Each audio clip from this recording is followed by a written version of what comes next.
It's 2023, and with it comes hope, excitement, and the promise of innovation. Unfortunately, it also comes with painful memories of past tragic events.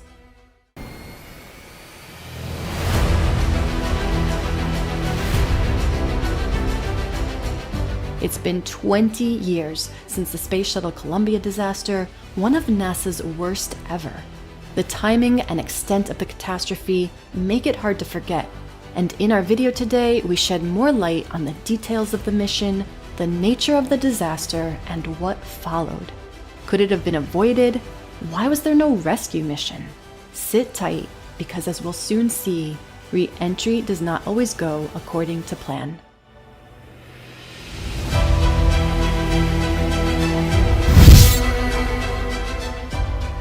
NASA's Space Shuttle program lasted from 1981 to 2011, and in those 30 years, NASA suffered two major disasters, Challenger and Columbia. In both, all 7 astronauts aboard lost their lives in events that forced NASA to cease human flight missions for more than 2 years and eventually led to the end of the Space Shuttle program.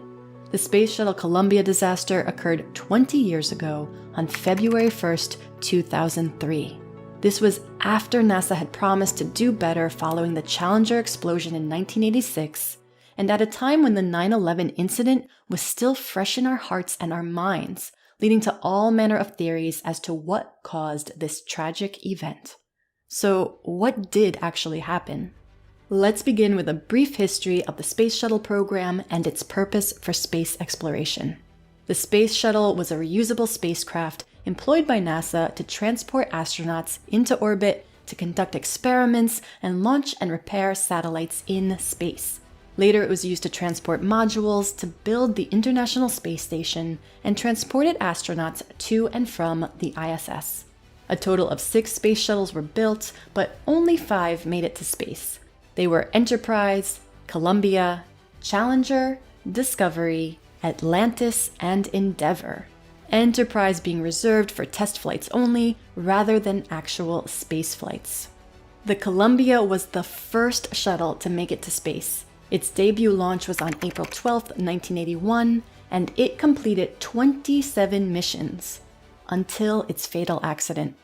On January 16, 2003, Columbia made its final launch, marking the beginning of its 28th trip to space.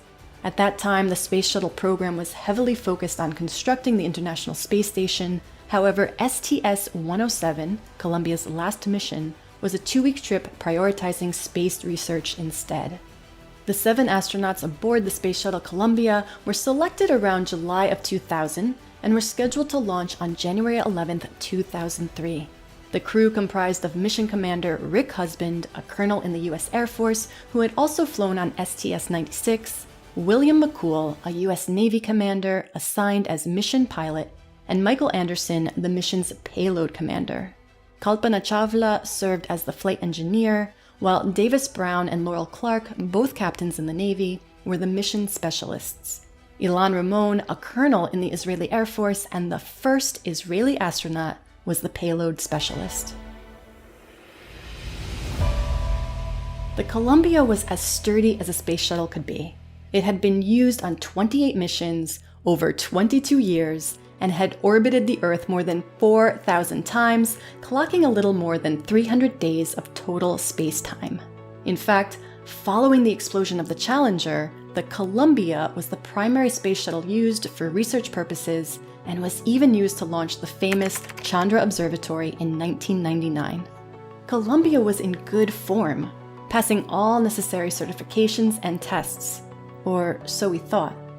Almost like a warning of things to come, mission STS-107 was delayed 13 times. But against all odds, the Columbia was launched for its final time on January 16, 2003, from the Kennedy Space Center Launch Complex. Following what seemed like a successful takeoff, the grounds team, during a review of the STS-107 launch, observed that a piece of foam had fallen from the left bipod ramp. This is the part of the structure that attaches the external tank to the shuttle. As absurd as it sounds that a piece of foam could be cause for concern, it was in fact a complication that would seal the team's fate. A requirement of the external tank during the space shuttle's design phase was that it would not spew any debris that might endanger the orbiter and its thermal protection system, its TPS. The crew's safety during re-entry depended on the integrity of the TPS components, and the tiles and panels that made up the TPS were only intended to sustain relatively light hits. These foam strikes, though, were not actually so uncommon. Going back to STS-1, the Space Shuttle Columbia's maiden voyage, a foam impact during launch caused damage to the orbiter. Foam strikes were common during space shuttle launches. Of the 79 flights for which launch imagery was available, 65 of them had foam impacts. It was so common that the occurrence was later referred to as foam shedding and was considered a normal flight anomaly. That is, until the Columbia disaster. A video that was later released showed that the piece of foam struck the left wing of the Columbia. It was later discovered that atmospheric gases entered the shuttle through a breach in the left wing, causing the malfunction and loss of the shuttle's sensors, the complete destruction of the Columbia itself upon re-entry, and the death of all 7 astronauts on board. Columbia was making its final approach back to the Kennedy Space Center on February 1, 2003, when Mission Control noticed some unusual data. The temperature measurements from the left wing's sensors were lost, then tire pressure data from the shuttle's left side also disappeared. To discuss the tire pressure measurements, the spacecraft communicator called Columbia. At 8:59 a.m., Rick Husband responded with the words, "Roger," followed by an indiscernible phrase. At that point, Columbia was close to Dallas, moving at 18 times the speed of sound while remaining 200,700 feet above the Earth. Mission Control made many unsuccessful attempts to contact the astronauts. Shortly after, when Columbia should have been making its final approach to the runway, a mission controller got a call. The caller said a television network was airing a video of the Space Shuttle Columbia disintegrating in mid-air. To say that this was a terrible day at the office is a gross understatement. The debris from the Columbia explosion spread from central Texas all the way to West Louisiana. It took a team of 25,000 professionals and volunteers to recover 84,000 pieces of the Columbia in a search that covered more than 2 million acres of land. And still, as of 2017, only 40% of the Columbia had been recovered, with pieces still being found even as you watch this video. From here on out, things only got worse. Firstly, it was discovered that Mission Control knew about the imminent doom the Columbia and its crew faced, but said nothing. When they found out about the breach, it was presumably too late. It was either the team wait in space until they ran out of oxygen, or die from an explosion upon re-entry to Earth. Several NASA employees, like Don McCormick Jr., worked hard to get images of the breached wing in space. According to reports, the Department of Defense was ready to employ its orbiting reconnaissance satellites to obtain a better look. Still, several NASA officials, primarily Linda Ham, the head of the mission management team for all space shuttle flights, declined the offer. It was also argued that the Atlantis space shuttle could have been potentially used to stage a high-risk rescue mission, but we will never know if it would have been successful. David Baker, a space scientist that worked with NASA on the Space Shuttle program, said that he, quote, examined blueprints that imply that a spectacular and bold orbital rescue mission might have been undertaken, if only Mission Control had learned about the risk in time, end quote.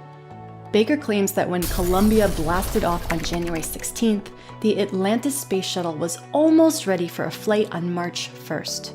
A rescue mission would have required identifying the issue by day 2 and accelerating the Atlantis preparation timetable from 6 weeks to 4 weeks, because Columbia only had enough supplies to keep the crew alive for 30 days.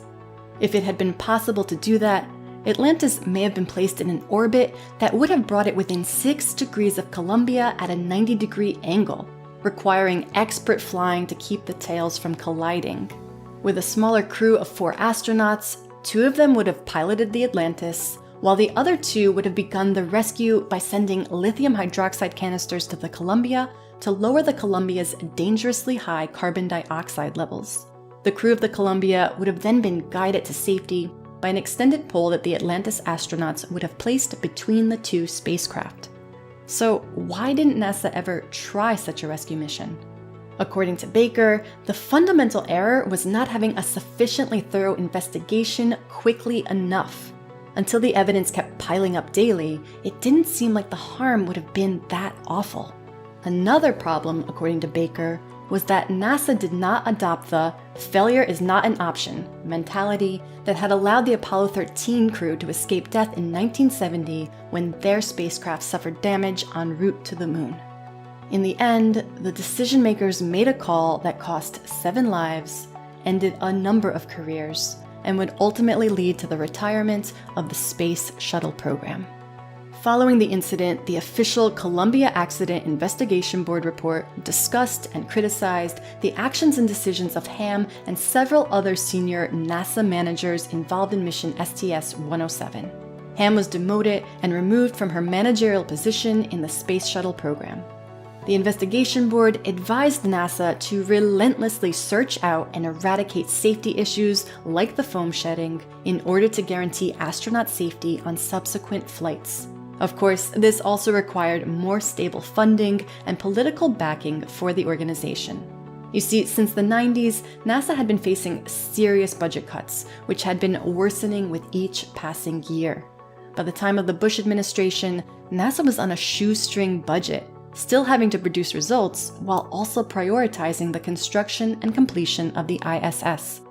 New safety precautions were put in place, including scanning the shuttle's belly for cracked tiles and additional camera images during takeoff in order to better track foam shedding.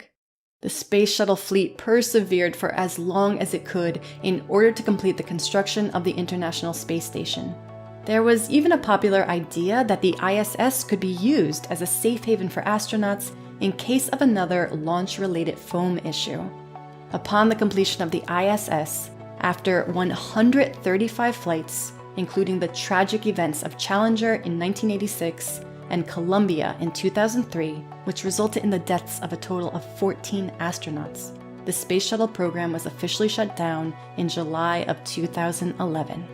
To continue its missions to and from the ISS, NASA negotiated a deal with Russia to utilize Soyuz spacecraft to transport American astronauts. And then, 2020 saw a monumental shift to the first commercially contracted flights.